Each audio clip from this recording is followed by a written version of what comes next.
Alright everyone, we got some crazy news about the Steel Ball Run anime. Funny enough, this news was not from the announcement event that occurred a few days ago, but from an interview that happened shortly after. And trust me, what is said here changes the game. Steel Ball Run could end up being completely different due to the words of Yasuhiro Kamura. We've been told about changes in the beginning of the Steel Ball Run anime that are 100% happening. So who knows what other changes can occur to the part. While we're not going to see anything crazy like Johnny dying in a ditch randomly in episode 7, we could see a lot of notable plot points shift around. Now, the main question, why is this happening in the first place? Well, Yasuhiro Kamura, the director of the Steel Ball Run anime, says it's mainly due to the start of Steel Ball Run and how different it is to other JoJo parts. He directly says, "When I first started reading Steel Ball Run, I remember wondering, is this really JoJo?" That question has weighed heavily on us during this adaptation. As the story progresses,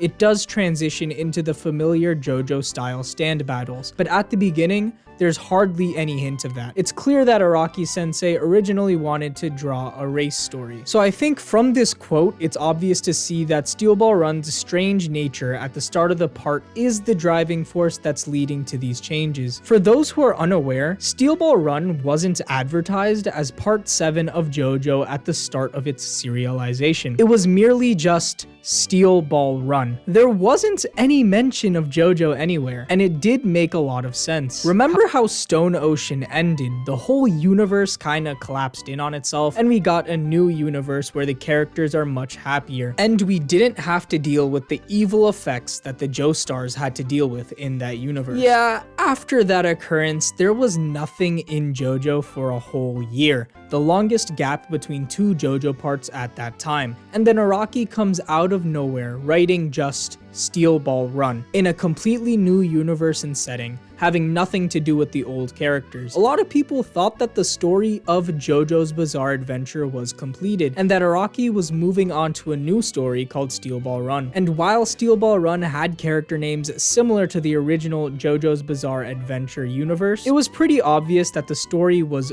very different to the events of that original JoJo universe. And it was only later on that Araki really brought back the JoJo elements like stands and whatnot, and then flat out said, yeah, this is part 7 of JoJo, it's just a completely different universe. Due to this, it's clear that some changes had to be made at the start of the series, since that was when the series didn't really have the JoJo name. It was just doing whatever it wanted, really. But now that we know it as a JoJo part, some of the weird decisions in hindsight were things that had to be ironed out of the story, and we get a direct example shown to us by Kamura, which is a completely insane change that I really think tells us what to expect from the Steel Ball Run anime. But before we get into it, I'm gonna ask all of you to hype this video. The hype option should be somewhere down under this video, somewhere down there. There's a new thing that YouTube added called hyping, and it's pretty cool. It's similar to a like or a subscribe, which you guys should also do, but yeah, hype the video. Later on in the interview, Kamura says, after all, the first character to appear isn't Gyro or Johnny,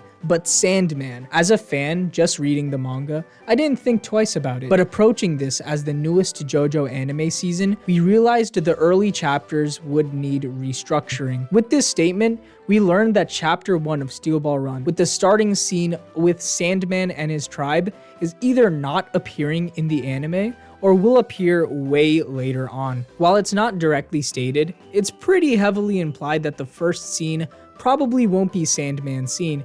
It's more likely that it'll be something with Gyro or Johnny, or maybe an announcement in general to the Steel Ball Run race. This is crazy stuff. This is the first scene of the manga, and it's not even showing up in the anime until later, if even. This also makes a lot of sense when you consider that the teaser trailer we had didn't really focus on Sandman. There were a lot of early Steel Ball Run characters that weren't talked about in favor of Lucy Steele, Diego Brando, and Steven Steele. It was just them and our main duo who were in that trailer. And now we know that the Steel Ball Run anime is going to switch up scenes. It really makes us think think more about some of the other characters and how they'll be included in Steel Ball Run. Sandman's character journey and progression could be completely different. Now that we talked about changes Steel Ball Run can make early on for Sandman, let's see how they could affect the story later on down the line. So for those who didn't read Steel Ball Run, and mainly what Sandman does throughout the part, this is your cue to leave,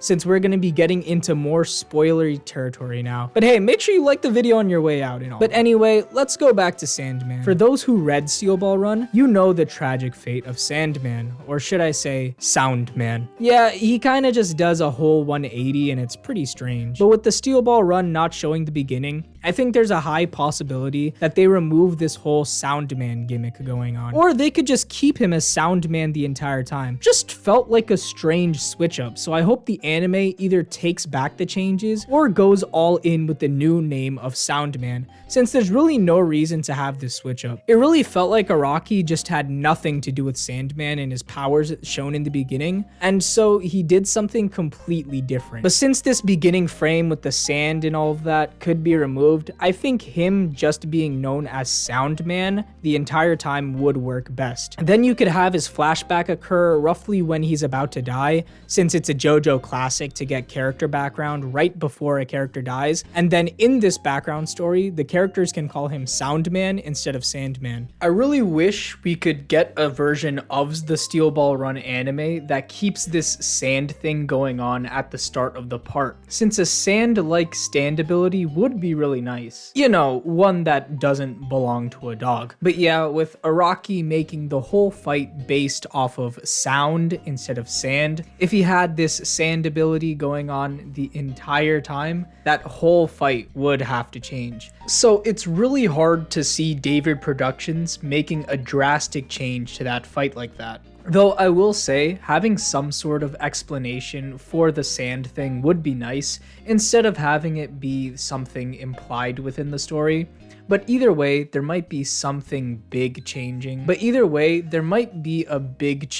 So be careful to watch what Sandman ends up doing in Steel Ball Run. Like, I know there are some other explanations to it, like it just being something related to the tribe. But man, wouldn't it be really cool if we had an in-universe explanation? Like, surely David Pro can just add a couple of sentences once we get to the Sandman fight that explains what goes on over here. And yeah, I talked about this a lot because this really feels like what Sandman was going to be originally before he gets changed into Soundman. So I think having an emphasis on explaining this change would work best, since this is a solid issue that people have with Steel Ball Run. Or maybe not, since the final sentence of this interview has Kamura saying, we have to reproduce the same exhilaration the original gave readers, so we can't change it too drastically. So while we're not going to have insane changes, it's going to be just as hype. However, with a part like Steel Ball Run, changes are necessary, so you should watch this video to find out what changes the Steel Ball Run anime should have so that it could truly be called peak.